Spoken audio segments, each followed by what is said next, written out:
Assalamualaikum warahmatullahi wabarakatuh. Perkenalkan, nama saya Edward Sadewok dari Universitas Terbuka Palembang dengan prodi Sistem Informasi, ingin mengerjakan tugas 2 dari pelajaran jaringan komputer. Untuk tugas 2 ini tujuannya adalah mengerti dari komen atau perintah dari CMD. Langsung saja dibuka CMD-nya. Di sini saya menggunakan CMD dari Windows 7, dan untuk tugasnya di sini kita harus mengeksekusi dari perintah yang diminta oleh tugasnya. Untuk yang pertama ada CD atau change directory. CD digunakan untuk berpindah dari satu folder ke folder lain di CMD, karena CMD bekerja berdasarkan current directory, maka perintah ini penting. Jika kamu mau menjalankan file, script, atau melihat isi folder tertentu tanpa pindah directory, CMD mungkin tidak bisa menemukan file yang kamu maksud. Tujuan utama dari perintah CD ini adalah navigasi antar folder, mengakses file di lokasi berbeda, menjalankan aplikasi dari lokasi spesifik. Contoh, CD, disk C, folder user, folder nama, folder dokumen. Untuk praktiknya bisa diketik di sini CD, maka akan menampilkan directory saat ini. Dan jika kita ketik CD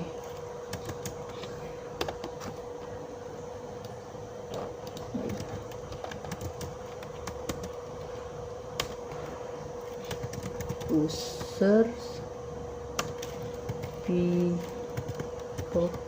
user,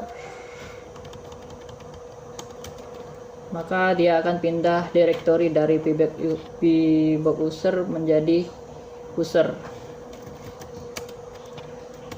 Oke, untuk perintah selanjutnya ada CLS atau clear screen.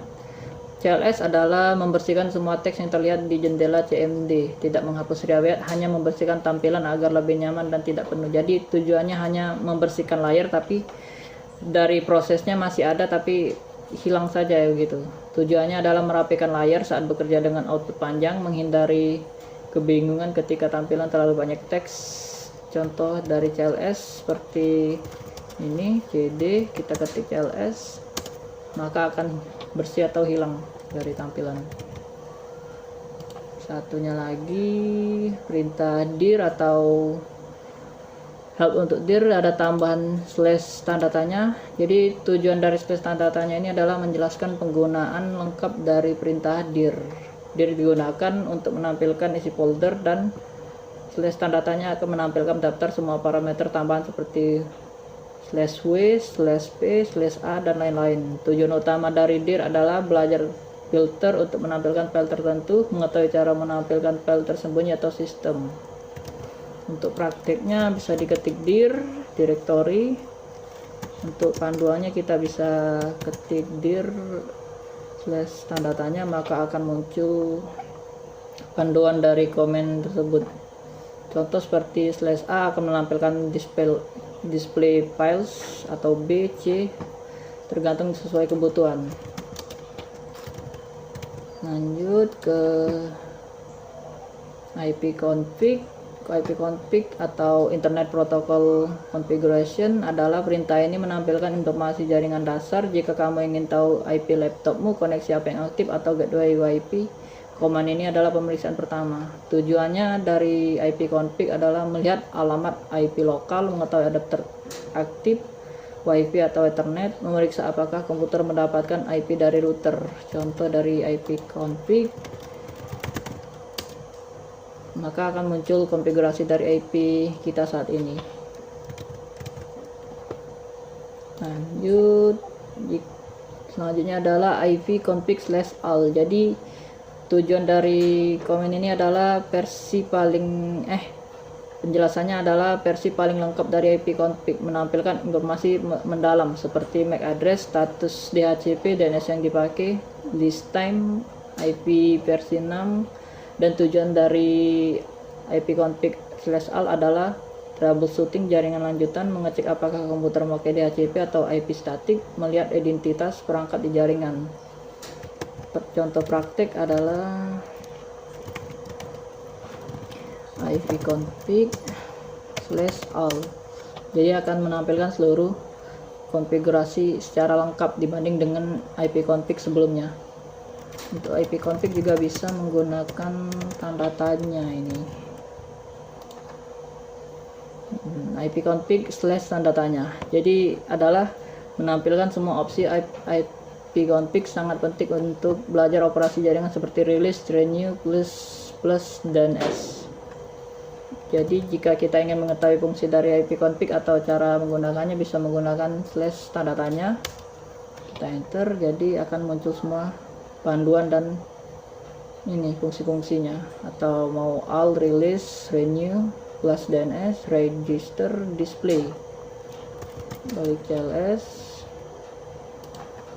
Selanjutnya kita menggunakan perintah ipconfig release adalah melepas alamat IP yang diberikan DHCP sehingga komputer tidak punya IP sementara. Jadi tujuan dari perintah ini adalah mengatasi konflik IP, memutus paksa koneksi DHCP, mulai ulang sistem IP sebelum renew. Jadi dipakai ketika internet tidak stabil, IP bentrok dengan perangkat lain, router memberikan IP yang salah. Contoh penggunaan ipconfig release error di sini, tapi untuk penggunaannya seperti ini kurang lebih. Lalu lanjut untuk ipconfig renew adalah meminta IP baru dari router DHCP server, tipenya adalah DHCP, biasanya dipakai setelah rilis. Jadi setelah penggunaan command release bisa menggunakan command renew. Tujuan utama adalah mendapatkan alamat IP baru, menyelesaikan masalah koneksi lambat, limit, atau tidak ada internet, mengambil konfigurasi jaringan baru dari router. Contoh ipconfig renew untuk praktiknya. ipconfig renew.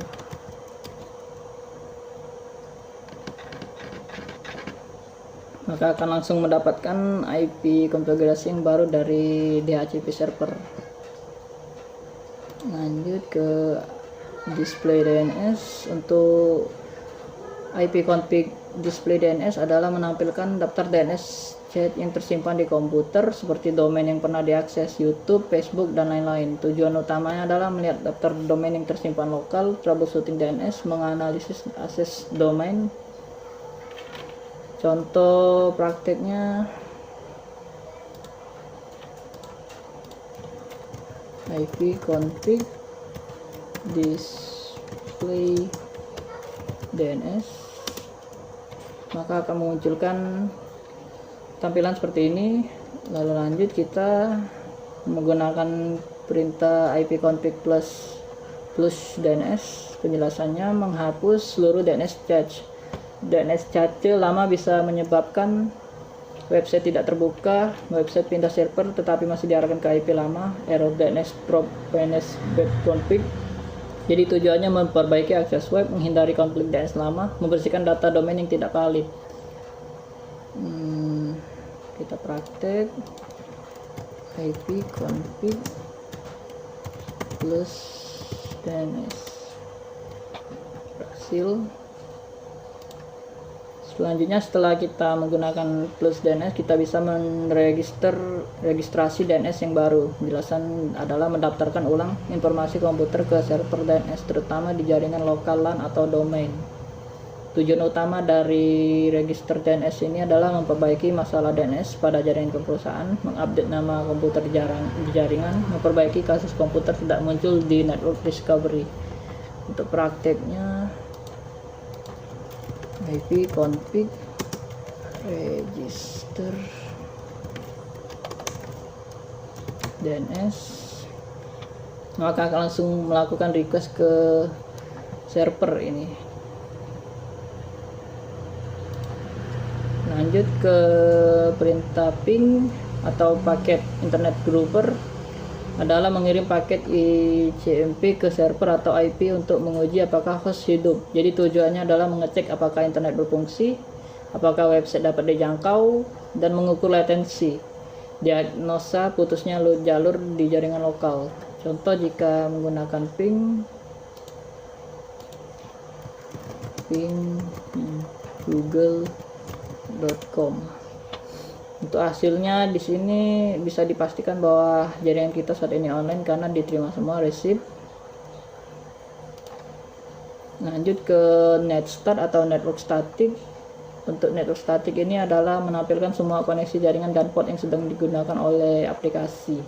Jadi tujuannya adalah mengecek port server, misalnya port 80 atau 443, melihat koneksi yang mencurigakan atau malware, dan mengetahui aplikasi mana yang buka port tertentu, dan monitoring traffic. Contoh netstat min untuk praktiknya. Contoh net status min a, atau juga bisa yang lain. Kita pakai slash tanda tanya untuk lebih lengkap untuk penggunaannya. CLS. Lanjut, untuk selanjutnya adalah trace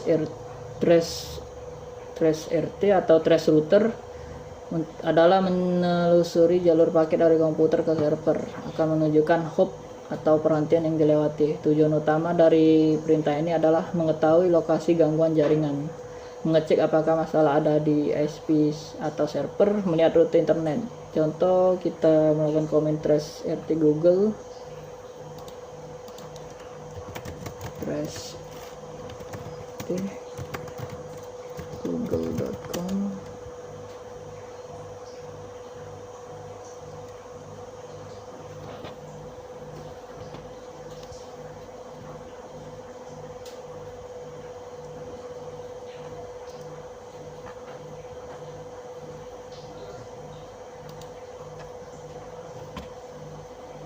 Jadi dari perintah itu langsung keluar jalur atau paket yang dipakai dari router.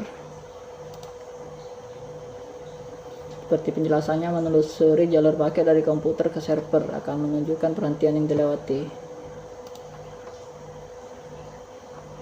Perhentian dilewati.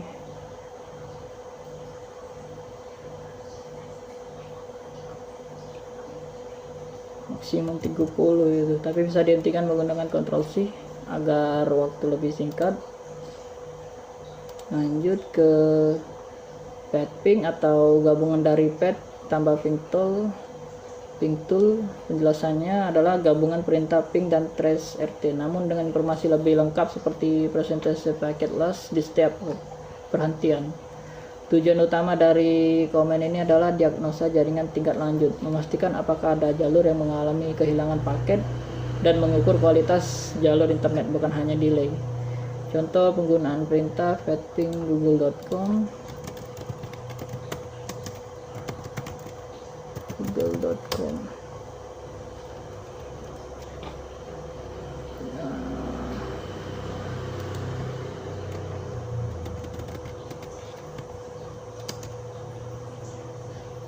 Maka akan muncul tampilan seperti ini.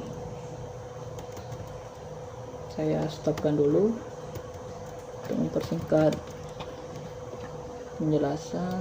Lalu lanjut NS lookup atau name server lookup. Penjelasannya adalah digunakan untuk melakukan query terhadap DNS server, dapat mencari IP dari sebuah domain dari sebuah IP, DNS server mana yang dipakai, dan tujuannya adalah diagnosa DNS, melihat konfigurasi DNS, validasi domain. Contoh jika kita ingin NS lookup sebuah domain, NS lookup Google, maka akan muncul hasil seperti ini ketika menggunakan NS lookup. Lanjut, penggunaan netsh atau network shell adalah salah satu perintah paling kuat untuk konfigurasi jaringan Windows. Bisa digunakan untuk reset IP atau TCP, reset WinSock, mengatur firewall, konfigurasi WiFi, mengatur interface jaringan, dan tujuan utamanya adalah perbaikan jaringan tingkat dalam. konfigurasi adapter membuat pengaturan network script. Contoh dari penggunanya adalah netsh int-ip reset, netsh int-ip reset.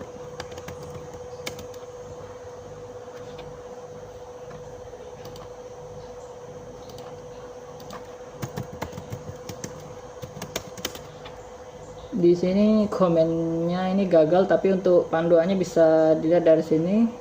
Untuk tadi penggunaannya adalah int interface IP, atau fungsinya adalah seperti di sini, perintah paling kuat untuk konfigurasi jaringan Windows. Untuk reset, tapi tadi gagal resetnya.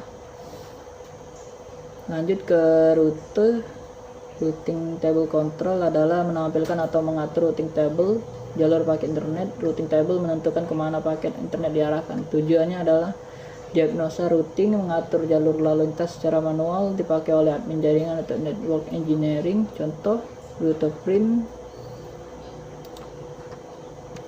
Jadi kita bisa melihat laporan dari jalur atau ini lintas internetnya, rute print, dan juga bisa melihat klaim dari komen itu lebih banyak lagi. ls. Dan untuk komen terakhir menggunakan network management. Penjelasannya adalah sebuah perintah serbaguna untuk mengatur user, service, pool sharing, network connection, dan tujuannya adalah mengelola user Windows, menjalankan atau menghentikan service, membuat share folder melalui CMD. Untuk prakteknya kita bisa menggunakan net user atau net start.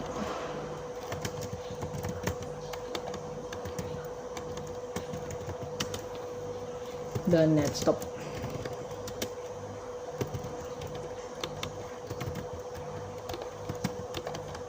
Clear. Sekian dari saya. Apabila ada kesalahan saya minta maaf. Assalamualaikum warahmatullahi wabarakatuh.